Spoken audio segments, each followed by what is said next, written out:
B1 कर लो हलाल।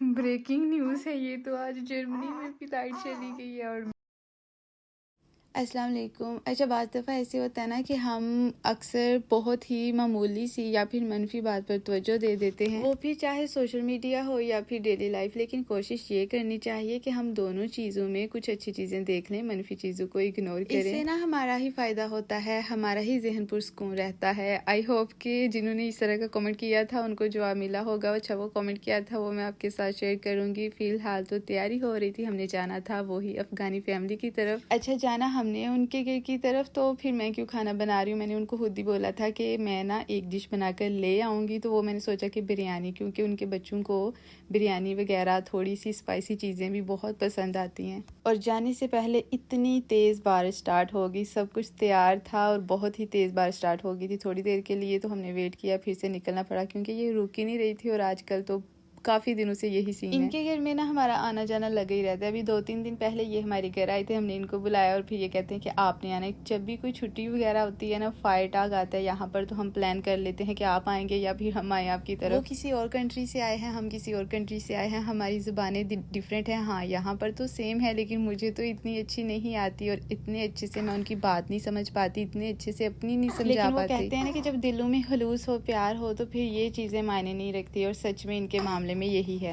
Breaking news है ये तो, आज जर्मनी में भी लाइट चली गई है और मैं और अमायरा अकेली घर में। वापिस भी ये बचा रही है। वापिस छोटे बच्चे बहुत ही डरते अंधेरे। कोई बात नहीं, वो छोटी सी लाइट है ना। अबिश क्या ए कर रही हो, तुम्हें नहीं पता लाइट चली गई है। मैं जब से इधर आई हूँ ना जर्मनी, 1-2 दफ़ा शायद 1 सेकंड के लिए गई थी, और ये फर्स्ट टाइम ऐसे हुआ है कि यहाँ पर मेरे ख्याल से 5 मिनट के लिए लाइट गई है। आबिश अभी सोई हुई है और मुझे समझ नहीं आ रही कौन सा काम करूँ और कौन सा ना करूँ। थोड़ी सी ग्रोसरी सेट करने वाली है, बाकी इमरान कर गए थे, और सालन बनाना है, वो तो भिंडी बनानी जल्दी से बन जाएगी। अच्छा, ये ना इस दफ़ा हमें मिले क्रीम रोल और ऊपर लगा है स्टैम्प हलाल का। और इतने ज़्यादा ये पसंद थे ना बचपन में मुझे, और इमरान को भी बहुत ज़्यादा पसंद थे। ये बचपन की याद ताज़ा हो गई है। और किस किस को ये अच्छा लगता है, इसके अंदर ये जो क्रीम होती है ना, ये बहुत टेस्टी है। अच्छा, मैंने लास्ट टाइम जो वीडियो लगाई थी A1 के रिलेटेड, उस पर किसी हाथों ने कमेंट किया था कि B1 नहीं किया, A1 ही किया है, ये आटे में नमक के बराबर है, तो अभी इतना शोर नहीं करो। उन्होंने कहा था कि माइंड मत करना, मैंने बिल्कुल भी माइंड नहीं किया और ना ही ये माइंड करने वाली बात है। और जो मैंने वो वीडियो लगाई थी उसका मेन मकसद कुछ और था, जो कि उन्होंने समझा नहीं और इस तरह का कॉमेंट कर दिया। ये वाला जो वेजिटेबल मसाला ना, ये बहुत मज़े का होता है। जब भी सब्जी का सालन बनाते हैं ना हम, तो उसमें ये थोड़ा सा ऐड करते हैं, इतना मज़े का टेस्ट आता है और इसकी खुशबू भी इतने मज़े की आती है ना। जो लोग पाकिस्तान से वीडियो देख रहे हैं ना, आप देखना कि इन स्पाइसेस दालों की यहाँ पर प्राइस क्या है और कितने एक्सपेंसिव है। अच्छा, स्टार्ट पर जब मैं यहाँ आई थी ना, तो मैं भी अक्सर कन्वर्ट करती थी, लेकिन आहिस्ता आहिस्ता इस चीज़ की समझ आती है कि कन्वर्ट करने बैठेंगे ना तो हर चीज़ एक्सपेंसिव ही लगेगी। लेकिन जब आप नए नए कहीं पर भी जाते हो ना, तो ये वाली चीज़ें थोड़ी सी लगती हैं ये इतने की है यहाँ पर, लेकिन बहुत सारी चीज़ें इधर ऐसी हैं कि जो कि उनकी प्राइस भी बहुत रीजनेबल होती है, उनकी क्वालिटी भी अच्छी है। और यहाँ पर तो यूरो देने होते हैं ना, तो अगर उनको कन्वर्ट ना करें तो यहाँ पर चीज़ें जो है ना सस्ती हैं पाकिस्तान के हिसाब से, अगर हम यूरो को देखें। लेकिन जो जर्मन मार्केट से हम ग्रोसरी करते हैं ना, उस हिसाब से इंडियन मार्केट वाली जो ग्रोसरी है ना, वो एक्सपेंसिव होती है। A1 B1 की जो बात स्टार्ट की थी वो तो वहीं पर रह गई है। अच्छा, यहाँ पर A1 B1 की वैल्यू की बात नहीं कर रहे थे हम, बात हो रही थी ChatGPT की कि उससे भी हेल्प ले सकते हैं। और मुझे इतनी खुशी हुई कि बहुत सारे लोगों को पता ही नहीं था, और इंस्टा पर भी मुझे बहुत सारे मैसेज आए थे। अब मुझे उसकी फिर से डिटेल में एक वीडियो बनानी पड़ेगी, जो कि मैं बाद में बताऊंगी, क्योंकि वहाँ पर सबको बंदा रिप्लाई नहीं कर सकता। और मेरे हस्बैंड जहाँ पर 13-14 ईयर्स से हैं, उन्होंने B1 किया है 2 साल पहले। वो क्यों किया? क्योंकि उन्होंने पासपोर्ट अप्लाई करना था और उसके लिए तो डॉक्यूमेंट्स कंप्लीट होने चाहिए। तो इन चीज़ों की ज़रूरत पड़ती है। पेपर हमने देना है ना, जो एग्ज़ाम देना है उसकी ज़रूरत पड़ती है। हम कहीं पर जॉब करना है या कोई इस तरह का काम है तो वहाँ पर तो हमें डॉक्यूमेंट दिखाने ही पड़ेंगे। जो मेन बात है ना, आपको बोलनी आनी चाहिए। जब भी जितनी भी आती है ना, आप में कॉन्फिडेंस होना चाहिए कि आप वो बोल सके। और मैंने ये बताया था कि मुझे जो आती है ना वो भी नहीं मैं बोल पाती, मेरे दिमाग से निकल जाती है जब कहीं बोलने का टाइम आता है। ये थोड़ी सी चीज़ें थी जिसका बिल बना था 88 यूरो। हाँ, इसके अंदर आटा भी ऐड था। दूसरी बात ये है कि A1 की वैल्यू को भी इतना खराब नहीं करें। ये हम पास करते हैं तो फिर ही हमें वीज़ा मिलता है, और जो पास करते हैं ना उनको पता है कि वो किस तरह से करते हैं। और इसी की वजह से हमें जो बेसिक चीज़ें हैं ना उनकी समझ आती है। हम यहाँ पर आकर बाहर निकल के 2-4 काम कर सकते हैं आसानी से। बेसिक चीज़ें सीखने के बाद ही किसी भी काम में हम आगे जा सकते हैं। और डेली रूटीन में ना हमें A1 या B1 के एग्ज़ाम की ज़रूरत नहीं। वो हमने हाथ में थोड़ी ना कि जे हमने पास कर लिया है।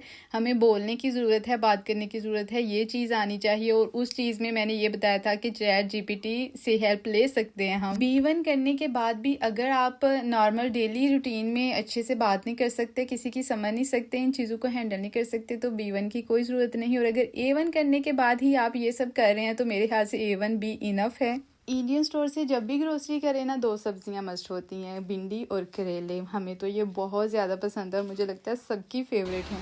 फिर से बारिश स्टार्ट हो गई और मैं सोच रही थी कि पिछले 10 दिनों से यहाँ पर जितनी बारिश हो रही है, यहाँ पर बारिश आता है तो पानी क्यों नहीं आता, और जब ज़्यादा बारिश आता है तो ज़्यादा पानी क्यों नहीं आता। क्या सीन है। और इतनी तेज़ बारिश हो रही है ना, पिछले 10-12 दिनों से यही सीन है। मैंने यहाँ बाहर आई थी बालकनी में, तो मुझे नहीं पता था कि ये लोग भी, जो क्रिश्चियन लोग होते हैं ना, ये भी कुछ इस तरह का काम करते हैं। इन्होंने रखे हुए हैं ये स्टोन वगैरह, पत्थर इकट्ठे किए हैं, उसके ऊपर पता नहीं किस तरह का गुलाब की पत्तियाँ हैं कुछ, और कैंडल जलाई है। पता नहीं ये इनका क्या सीन है, क्यों इन्होंने ये किया है। अक्सर तो देखा है कि कहीं पर डेथ होती है ना इनकी, किसी की एक्सीडेंट भी हो जाए तो वहाँ पर इस तरह का कुछ ना कुछ बना देते हैं। इन्होंने पता नहीं क्यों बनाया है, इनका तो ऐसा कोई सीन नहीं हुआ। मैं बना रही थी केक जो कि बेचने हैं किंडरगार्टन। अच्छा, मैंने ना यहाँ पर रेड कलर इसमें मिक्स किया, जैसे मार्बल केक होता है ना, इस दफ़ा मैंने उसके अंदर ऐड किया था रेड कलर, और रेड की जगह पर वो आया पिंक। उसमें से जो बच गया उसके मैंने कुछ कप केक बना लिए, और उसके बाद भी थोड़ा सा बच गया और उसका मैंने बना लिया कप में कप केक। लास्ट टाइम ना मैंने केक को डेकोरेट करने के लिए उसके ऊपर लगाई थी ग्रेटेड कोकोनट, जो कि मज़ा भी आया और बहुत खूबसूरत भी लग रही थी। और इस दफ़ा भी मैंने कुछ स्लाइसिस में कट किया और उसको इस तरह से डेकोरेट कर दिया। और ये जो वनीला शुगर होती है ना, शुगर, एक तो Z और S ने इतना दिमाग ख़राब किया ना यहाँ पर। ये जो वनीला शुगर है ना, इसका बहुत ही मज़े का टेस्ट आता है। यहाँ पर दोनों ही डन हो चुके थे, थोड़ा सा मैंने वो डेकोरेट किया, और इस दफ़ा मैंने क्रीम को भी रेस्ट नहीं दिया। थोड़ी देर के लिए फ्रिज में उसको रख देना तो ज़्यादा अच्छे से सेट होती है, लेकिन टाइम बिल्कुल भी नहीं था। सेम डे में मैंने केक बेक किया, क्रीम बनाई और जल्दी जल्दी से बस उसको डेकोरेट कर दिया। आज के व्लॉग की मुझे ज़रा भी समझ नहीं आ रही कहाँ से स्टार्ट हो रहा है, कहाँ पर जा रहा है, लेकिन फिर भी लाइक कर देना, दुआ में याद रखना, अपना बहुत सारा ख्याल रखना। अल्लाह हाफिज़।